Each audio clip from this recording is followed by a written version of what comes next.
안녕하세요. 금융형사 전문 홍석현 변호사입니다. 사업을 하다 보면 주변 돈 많은 지인한테서 사정해서 급전을 빌렸는데 나중에 실제 갚은 돈을 따져보면 아무리 그래도 이건 좀 아니지 않나 싶을 때가 있으실 텐데요. 오늘 영상에서는 과도하게 갚은 대여금 얼마나 그리고 어떻게 돌려받을 수 있는지에 대해서 알려드리도록 하겠습니다. 먼저 현행법상 이자는 연 20% 넘게 받으면 안 된다는 거 다 알고 계시죠? 그 이상 지급한 이자는 언제든지 돌려받을 수가 있는데요. 그런데 이런 제한이 널리 알려져 있다 보니까 사용증이나 대출 약정서에는 연 20% 이내에 이자를 받는 걸로 적어두고 각종 수수료 명목으로 돈을 더 받아가는 경우가 많습니다.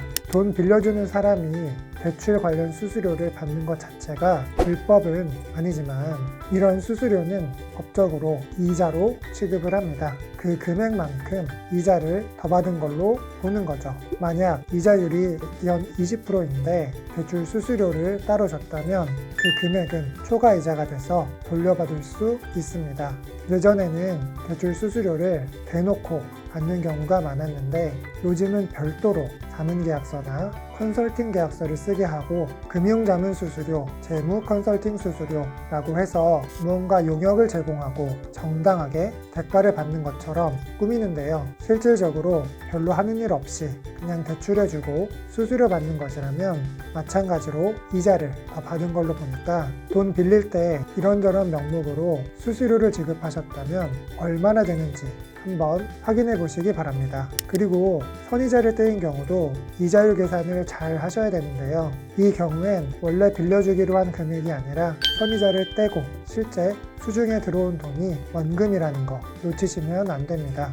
예를 들어서 1억을 빌려주기로 해놓고 선이자라고 해서 처음부터 2천만 원을 떼고 8천만 원만 받았다면 대여 원금은 1억이 아니라 8천만 원이 되는 거고요. 이자율도 8천만 원을 기준으로 계산해야 됩니다. 이런 식으로 이자율을 잘 따져보면 얼마 돌려받을 수 있는지 확인하실 수 있을 거고요. 받을 수 있는 돈이 얼마 안 되는 분들은 이것도 한번 따져보시면 좋은데 최근 대부업법 개정으로 상대방이 미등록 대부업을 하는 걸로 볼 수가 있다면 원금, 이자 다 포함해서 갚은 돈 전부를 돌려받을 가능성이 생겼습니다.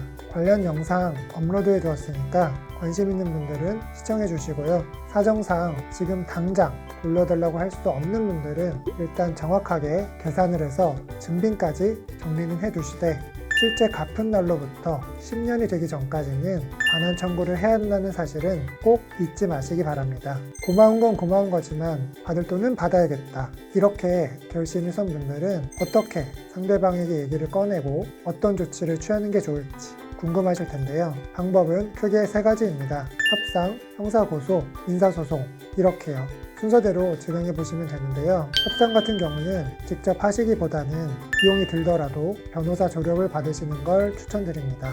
저 같은 경우는 상대방에게 내용 증명을 보내서 당신이 불법 초과이자를 이만큼 받았고 이로 인해서 형사처벌을 받을 수 있다는 사실을 금액 산출 근거와 법적 근거를 모두 포함시켜서 명확하게 설명해 주는데요. 형사처벌이 걸려있기 때문에 제 주장이 객관적이고 다 맞는 말이라면 요구사항을 안 들어줄 이유가 없죠. 깎아달라고 할 수는 있겠지만요. 협의가 잘 안 되면 형사고소를 통해서 푸시를 하고 그래도 돈을 돌려주지 않으면 민사소송을 해야 되는데 수중에 돈이 없는 경우가 많아서 민사소송에서 이겨도 의미가 없을 수 있습니다. 말씀드린 법적 조치의 장단점과 순서, 주의사항에 대해서는 조만간 별도 영상을 통해서 정리해 드리도록 하겠습니다. 오늘 영상이 도움이 되셨다면 좋아요와 구독 부탁드립니다. 여기까지 홍석현 변호사였습니다.